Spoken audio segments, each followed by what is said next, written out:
Hi everyone, welcome back to my channel అలా షాప్స్తో కాసేపు. ఈరోజు ఏంటంటే చాలామంది పాత బట్టల్ని ఆర్ఫనైజ్కి కానీ లేకపోతే తెలిసిన వాళ్ళకి కానీ డిస్ట్రిబ్యూట్ చేస్తూ ఉంటారు. సో అలా కాకుండా మరికొంతమంది ఏంటంటే పడేస్తూ ఉంటారు. లైక్ చిన్న చిన్న మరకలైనా లేకపోతే కొంచెం టైట్ అయినా కూడా పడేస్తూ ఉంటారు.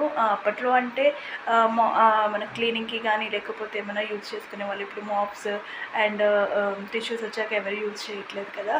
సో అలా పడేయకుండా వాటిని ఇంట్లో యూజ్ అయ్యే వాటిలాగా ఎలా యూజ్ చేసుకోవాలి అనేది కొన్ని ఐడియాస్ని మీతో షేర్ చేస్తానండి.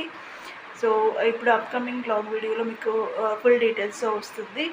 అండ్ చాలామంది ఏమంటున్నారంటే మీరు డెకరేటివ్ ఐటమ్స్ అలాంటివి ఏమైనా వీడియోస్ పెట్టినప్పుడు మ్యూజిక్తో పెడుతున్నారు, కొంచెం అర్థం కావడం లేదు.